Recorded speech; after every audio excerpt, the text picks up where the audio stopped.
ಈಗ ನೀವು ಫುಡ್ ಬಗ್ಗೆ ಹೇಳ್ಬೇಕಾದ್ರೆ ಈಗ ಪಾಲಕ್ ಸೊಪ್ಪು ತಿಂದ್ರೆ ಅಥವಾ ಮೊಟ್ಟೆ ಬಾದಾಮಿ ಇವನ್ನೆಲ್ಲ ತಿಂದ್ರೆ PCOS ಗೆ ಒಳ್ಳೇದು ಅಂತ ಹೇಳ್ತಾರೆ, ಹೌದಾ?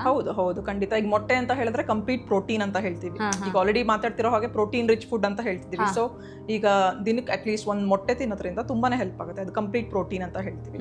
ಈಗ ಪಾಲಕ್ ಅಂತ ಹೇಳಿದ್ರೆ ಗ್ರೀನ್ ಲೀಫಿ ವೆಜಿಟೇಬಲ್ಸ್. ನಿಮಗೆ ಗ್ರೀನ್ ಲೀಫಿ ವೆಜಿಟೇಬಲ್ಸ್ ಅಲ್ಲಿ ಒಳ್ಳೆ ಸೋರ್ಸ್ ಆಫ್ ಐರನ್ ಇರುತ್ತೆ, ಆಮೇಲೆ ಪ್ರೋಟೀನ್ಸ್ ಜಾಸ್ತಿ ಇರುತ್ತೆ. ಸೊ ಅದು ಕೂಡ ಒಳ್ಳೇದಾಗತ್ತೆ. ಮತ್ತೆ ಮೇನ್ ಆಗಿ ಪಲ್ಸಸ್ ಅಂತ ಹೇಳ್ತೀವಿ, ಮೊಳಕೆ ಕಟ್ಟಿದ ಕಾಳುಗಳು, ಆ ತರದ್ದು ತುಂಬಾ ಹೆಲ್ಪ್ ಆಗುತ್ತೆ. ಈಗ ಫಿಸಿಕಲ್ ಎಕ್ಸರ್ಸೈಸ್ ಹೇಳಿದ್ರಲ್ವಾ, ಸೊ ಇಂಥದ್ದೇ ಒಂದು ಪರ್ಟಿಕ್ಯುಲರ್ ಎಕ್ಸರ್ಸೈಸ್ ಮಾಡಿದ್ರೆ ಬೆಸ್ಟ್ ಅನ್ನೋ ತರ ಏನಾದ್ರು ಇದೆಯಾ?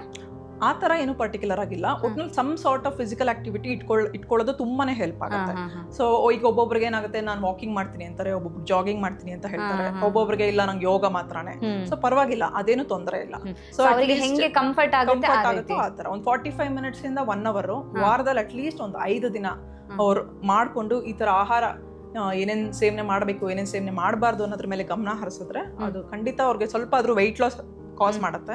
ಅದರಿಂದ ಹಾರ್ಮೋನಲ್ ಇಂಬ್ಯಾಲೆನ್ಸ್ ಅಂತ ಏನ್ ಹೇಳ್ತೀವಿ PCOS ಅಲ್ಲಿ, ಅದೆಲ್ಲ ಕರೆಕ್ಟ್ ಆಗಿ ಅವ್ರಿಗೆ ಕನ್ಸೀವ್ ಆಗೋ ಚಾನ್ಸಸ್ ಆಟೋಮೆಟಿಕಲಿ ಇನ್ಕ್ರೀಸ್ ಆಗುತ್ತೆ. ಸೊ ಬೆಸ್ಟ್ ಮೆಥಡ್ ಅಂತ ಹೇಳಿದ್ರೆ ಒಂದು ಬಾಡಿ ವೇಟ್ ನ ಕಡಿಮೆ ಮಾಡ್ಬೇಕು, ಇನ್ನೊಂದು ತಗೊಳ್ಳುವಂತ ಫುಡ್ ಚೆನ್ನಾಗಿರ್ಬೇಕು ಅಂತ. ಇವೆರಡು ಕೂಡ ಬ್ಯಾಲೆನ್ಸ್ಡ್ ಆಗಿದ್ದಾಗ ನೆಕ್ಸ್ಟ್ ಅವರಿಗೆ ಮಕ್ಳು ಆಗೋದಕ್ಕೆ ಸಹಾಯ ಆಗುತ್ತೆ. ಯಾಕಂದ್ರೆ PCOS ನ ನಾವು ಒಂಥರ ಲೈಫ್ ಸ್ಟೈಲ್ ಡಿಸಾರ್ಡರ್ ಅಂತಾನೆ ಕರಿತಾ ಇದೀವಿ. ಈಗ ಇತ್ತೀಚಿನ ದಿನಗಳಲ್ಲಿ ತುಂಬಾನೇ ಲೈಫ್ ಸ್ಟೈಲ್ ಚೇಂಜಸ್ ನೋಡ್ತಾ ಇದೀವಿ. ಎಲ್ಲ ಸೆಡೆಂಟರಿ ಲೈಫ್ ಸ್ಟೈಲ್ ತುಂಬಾ ಆಗ್ಬಿಟ್ಟಿದೆ.